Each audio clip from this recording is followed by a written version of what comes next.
CM Sukhu ने राज्यपाल और बीजेपी को लिया आड़े हाथ, सुनाई खरी खरी। पीएम मोदी से दिल्ली में मिले जयराम ठाकुर, मांगा एरिया स्पेसिफिक पैकेज। मंत्रिमंडल की पहले दिन की बैठक समाप्त। पक्के मकान का 7 लाख, कच्चे के लिए 1 लाख देगी सरकार। बिंदल का प्रदेश सरकार पर हमला, मंत्री जगत नेगी के बयान को बताया अशोभनीय। अब नहीं कटेंगे सेब के पेड़, प्रदेश हाई कोर्ट के आदेश पर सुप्रीम कोर्ट ने लगाई रोक। हिमाचल में बारिश का दौर जारी, 3 जिलों में भारी बारिश का अलर्ट। मैं हूं HIV वायरस, नाम तो सुना ही होगा। मैं एक साथी से दूसरे साथी तक 4 मुख्य तरीके से पहुंच सकता हूं। HIV संक्रमित व्यक्ति के साथ बिना कॉन्डम सेक्स करने से, एक ही सुई व सिरिंज का साझा उपयोग करने से, HIV संक्रमित खून चढ़ाने से और HIV संक्रमित मां से उसके बच्चे को। मेरे बारे में जानने के लिए 1097 पर कॉल करके सवाल किया गया। हिमाचल प्रदेश राज्य एड्स नियंत्रण समिति द्वारा जनहित में जारी। नमस्कार, पंजाब केसरी टीवी देख रहे हैं आप। मैं मदन हाजिर हूं प्रदेश की बड़ी खबरों के साथ। चलिए डालिए नजर हिमाचल पर।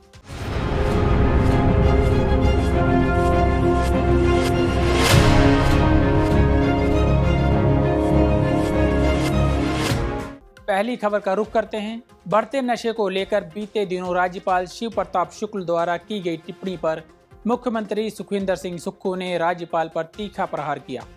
उन्होंने कहा कि हम नशे के खिलाफ सबसे कठोर कार्रवाई कर रहे हैं और नशा निवारण केंद्र भी खोले जा रहे हैं। मुख्यमंत्री ने कहा कि राज्यपाल जैसे गरिमामय संवैधानिक पद पर बैठे व्यक्ति को राज्य के विषय पर इस प्रकार की टिप्पणियां करना शोभा नहीं देता। सरकार नशे के खिलाफ निर्णायक और ऐतिहासिक कार्रवाई कर रही है। 3 महीनों के भीतर NDPS एक्ट में सख्त संशोधन किया ताकि नशे के कारोबार में शामिल लोगों की संपत्ति को जब्त किया जा सके। अब तक 43 करोड़ की संपत्ति जब्त की जा चुकी है। वहीं सीएम ने सिराज में कॉलेज शिफ्टिंग को लेकर मचे राजनीतिक विवाद पर बीजेपी को भी आड़े हाथ लिया। उन्होंने आरोप लगाया कि भाजपा कार्यकर्ताओं ने न केवल तिरंगे का अपमान किया बल्कि आपदा जैसी संवेदनशील स्थिति में भी राजनीति करने का प्रयास किया है।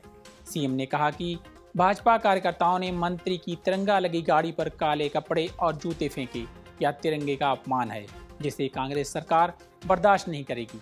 एक मामला राज्यपाल ने बोला कि नशे को लेकर, रिहब सेंटर को लेकर सरकार से जब भी जवाब मांगो कि ये वही बोलते सिरमौर में जगह देखिए। इस पर आप राज्यपाल महोदय एक संवैधानिक पद पर है, हम उनका सम्मान करते हैं और बड़ी गरिमापूर्ण पद पर बैठे हैं।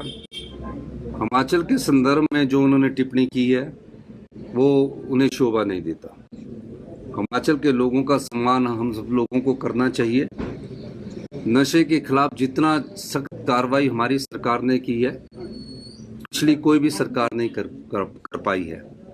मैंने 3 महीने के भीतर सरकार बनने के बाद पिट NDPS एक्ट, एक ऐसा कानून जिसके द्वारा जो नशे के कारोबार में लोग सम्मिलित रहते हैं उनको हिरासत में लेने का हमने पास किया। 43 करोड़ रुपए की संपत्तियां हमने जब्त की और तकरीबन सभी पंचायतों को हमारी सरकार ने निर्देश दिया कि सभी पंचायतों को मैपिंग की जाएगी। 3575 पंचायतों की मैपिंग की जाएगी और हर 5 और 6 पंचायत पर एक कांस्टेबल और एक हेड कांस्टेबल को डेडिकेटेड कार्य दिया जाएगा।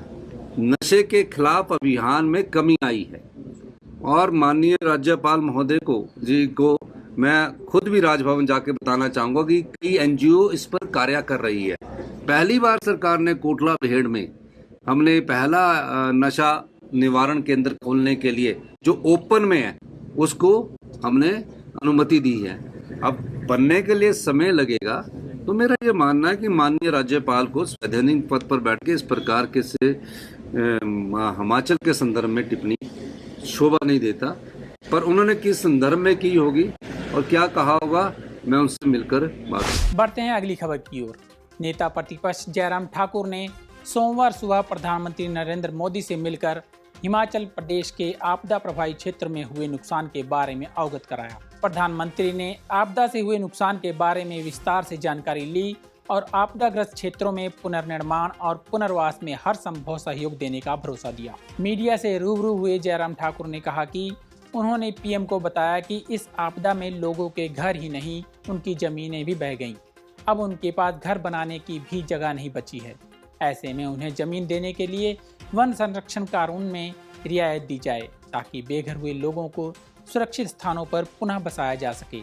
साथ ही पुनर्वास और पुनर्निर्माण के लिए एरिया स्पेसिफिक राहत पैकेज देने और प्रदेश में बार बार आ रही प्राकृतिक आपदा के कारणों के अध्ययन के लिए भी प्रधानमंत्री से आग्रह किया, जिससे बार बार हो रहे नुकसान से बचाव हो सके। और क्या बताया जयराम ठाकुर ने, सुनिए। देखिए, आज मुलाकात हुई है तो विशेष तौर से वो एक ही विषय को लेकर के जो हिमाचल प्रदेश में नुकसान हुआ है बारिश के कारण, उसकी भरपाई के लिए केंद्र से सहयोग मिले। प्रदेश सरकार की इच्छा तो नहीं है काम करने की, और प्रदेश सरकार जिस प्रकार का व्यवहार वहाँ पर कर रही है, विपक्ष के नेता की कौन सी है, क्योंकि नुकसान मेरी विधानसभा क्षेत्र में ज़्यादा हुआ है। 1000 करोड़ रुपए से ज़्यादा का नुकसान मेरे ही विधानसभा क्षेत्र में है। तो प्रधानमंत्री जी ने कहा कि हर संभव मदद करेंगे, प्रयत्न करेंगे, ये कहा है। लेकिन विपक्ष तो सर लगातार कह रहा है कि उनके साथ कहीं ना कहीं भेदभाव जो है वो किया जा रहा है। देखिए, कोई भेदभाव वाला विषय नहीं है। मुझे लगता है कि उनको सोचने की आवश्यकता है कि आखिरकार हिमाचल प्रदेश को 2023 के बाद अभी तक 5000 करोड़ रुपए से ज़्यादा केंद्र की राहत मिल चुकी है डिज़ास्टर के अंतर्गत, लेकिन वो पैसा जा कहाँ रहा है? सड़कें तो अभी भी टूटी हुई है 2023 के बाद भी, और पुल अभी तक टूटे हुए हैं, वो रिस्टोर नहीं हो पाए हैं। तो ऐसे में ये बहुत आवश्यक है कि हिमाचल प्रदेश में जो भी पैसे दिया जा रहा है वो पैसा प्रोजेक्ट स्पेसिफिक मिले, एरिया स्पेसिफिक मिले जहां नुकसान हुआ है। लेकिन एफआईआर को लेकर आपकी तरफ से सवाल खड़े किए जा रहे हैं सर। बहुत दुर्भाग्यपूर्ण है और ये विनाशकाली विपरीत बुद्धि है। 4 दिवसीय सुक्खू मंत्रिमंडल की पहले दिन की बैठक में कई अहम फैसले हुए।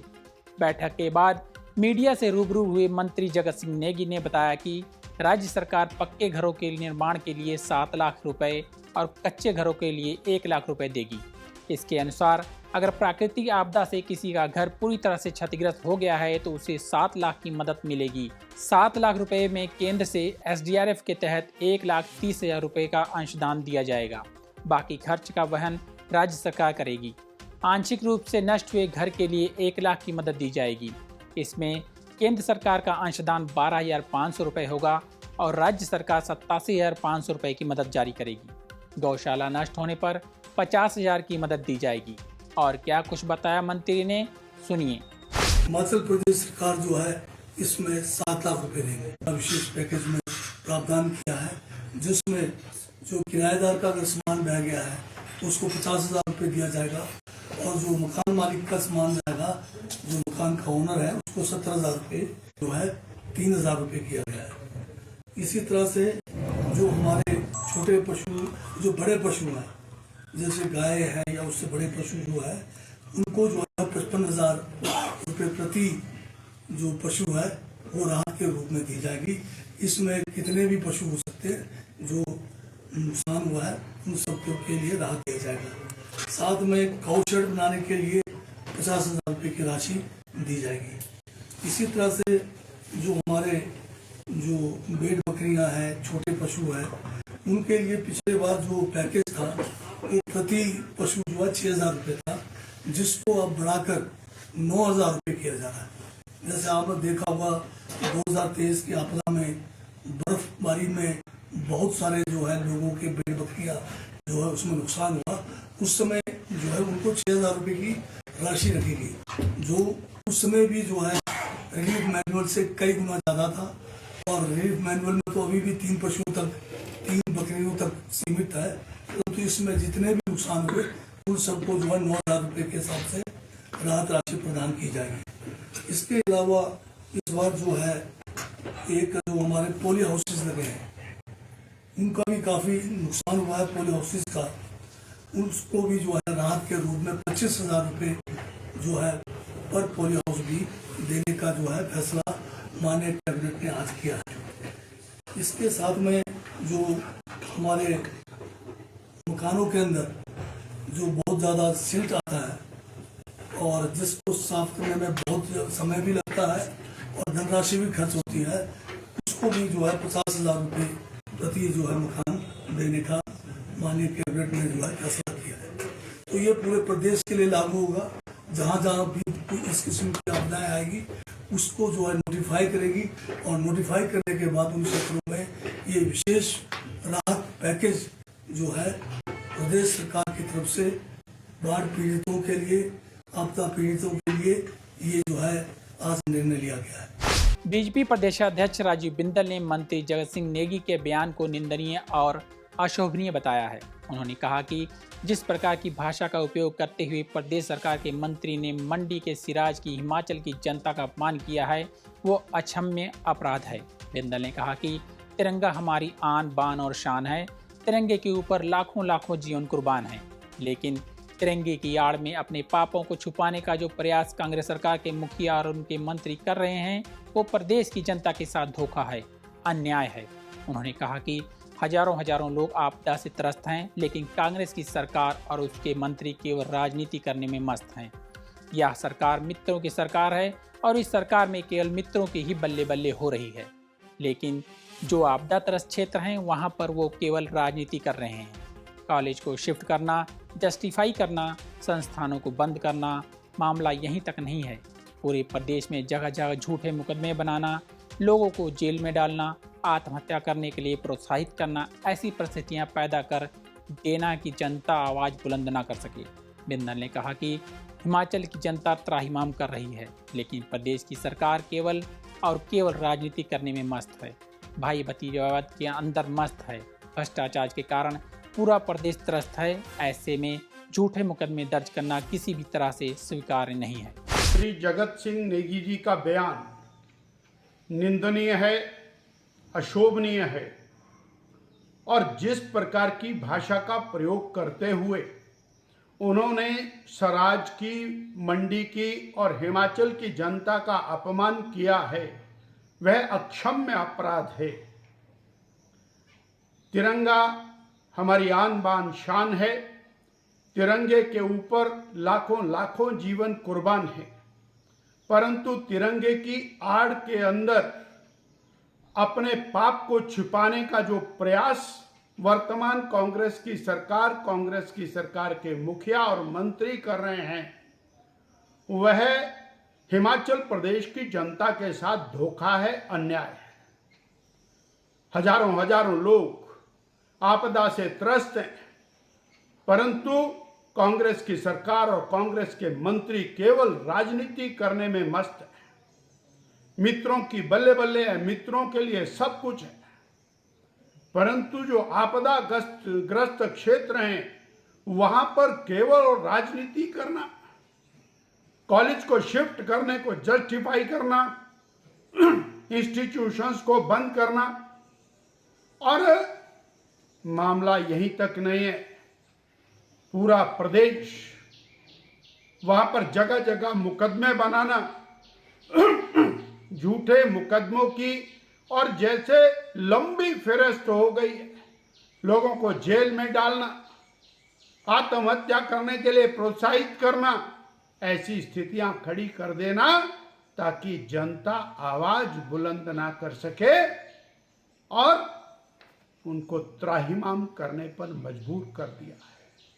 हिमाचल की जनता त्राहिमाम कर रहे, प्रदेश की सरकार केवल और केवल राजनीति करने के अंदर मस्त है, भाई भतीजावाद के अंदर मस्त है, भ्रष्टाचार के कारण पूरा प्रदेश त्रस्त है। ऐसे में ये झूठे मुकदमे दर्ज करना किसी भी तरह से स्वीकार्य नहीं है।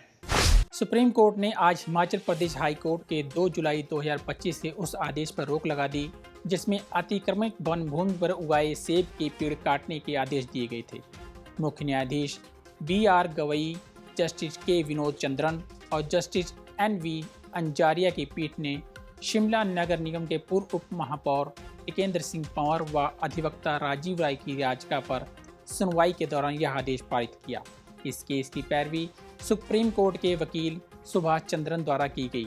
सुप्रीम कोर्ट के इस फैसले की जानकारी सेब उत्पादक संघ राज्य कमेटी के सदस्य संजय चौहान ने दी। वहीं उन्होंने कहा कि हिमाचल किसान सभा व सेब उत्पादक संघ की ओर से 29 जुलाई को इस मामले पर शिमला में सचिवालय पर प्रदर्शन किया जाएगा। अभी अभी सूचना प्राप्त हुई है कि जो पिछले दिनों जो उच्च न्यायालय का आदेश पारित किया गया था, जिसमें कहा गया था कि ये जो सेब के पेड़ हैं जो किसानों के कब्जे वाली भूमि पर लगे हैं उनको जो है काटा जाए और वहाँ पर जो है वो अन्य जो वनों की प्रजातियां हैं उनको लगाया जाए। अभी अभी प्राप्त सूचना के अनुसार माननीय उच्चतम न्यायालय ने जो है उच्च न्यायालय के इस आदेश पर जो है रोक लगा दी है। अभी पिछले दिनों में जो शिमला शहर के उप महापौर रहे हैं टिकिंदर सिंह पंवर, उन्होंने एक याचिका दायर की थी माननीय उच्चतम न्यायालय में कि इस तरह से जो है ये जो पेड़ों का कटान है ये अनसाइंटिफिक है, पर्यावरण को नुकसान करता है और अमानवीय है। तो उस याचिका पर अभी जो है आज सोमवार को सुनवाई हुई है और जो है माननीय उच्चतम न्यायालय ने जो है पेड़ों के कटान पर जो है वो स्टे दे दिया है और उस उच्च न्यायालय के आदेश को भी स्टे कर दिया है जिसमें कहा गया था कि पेड़ों का कटान जो है वो रोका जाए। परंतु इसके बाद जो अभी सूचना प्राप्त हुई है पूरी तरह से जो है उस फैसले पर जो है रोक लगाई नहीं गई है और निर्देश दिए हैं राज्य सरकार को कि वो जो है उसका अधिग्रहण करके जो है फलों को तोड़कर जो है वो जो है उसको अपने कब्जे में लेने का काम करे। तो ये लंबे समय से जो एक संघर्ष हिमाचल किसान सभा और जो सेब उत्पादक संघ है ये जो संघर्ष जमीन के मुद्दे को लेकर कर रहा है, ये संघर्ष अभी जारी है और कल जो है 29 जुलाई को 5 बीघा जमीन जो है किसानों को देने के लिए और इसके साथ साथ जो है जो शहरी क्षेत्र में जो ढारा बनाकर रहता है, जो छोटा मोटा मकान बनाकर रहता है, उसका भी जो है वो कब्जों को नियमित करने के लिए जो है ये जो प्रदर्शन आंदोलन किया जा रहा है, ये हमारी इस मांग को लेकर यह प्रदर्शन जो है कल 29 जुलाई को किया जाएगा और इसको लेकर जो है शिमला में सचिवालय का घेराव किया जाएगा ताकि प्रदेश की सरकार जो है ये कोई ना कोई ठोस नीति बनाए ताकि ये जो समय समय पर उच्च न्यायालय के आदेशों की आड़ में जो है बेदखली का काम किया जा रहा है, घरों को तोड़ने का काम किया जा रहा है और फलों से लदे पेड़ों का कटान का काम किया जा रहा है, इस पर जो है रोक लगाई जाए। अब बात कर लेते हैं मौसम की। हिमाचल प्रदेश में बारिश का सिलसिला जारी है। बीते 24 घंटे के दौरान प्रदेश के कई इलाकों में भारी बारिश दर्ज की गई है। शिमला में भी आज सुबह से मौसम खराब है। पिछले 24 घंटों में सबसे अधिक बारिश शाहपुर में 157.5 मिलीमीटर रिकॉर्ड हुई है। इसके बाद कांगड़ा में 140.4 मिलीमीटर और पालमपुर में 71.4 मिलीमीटर वर्षा दर्ज की गई।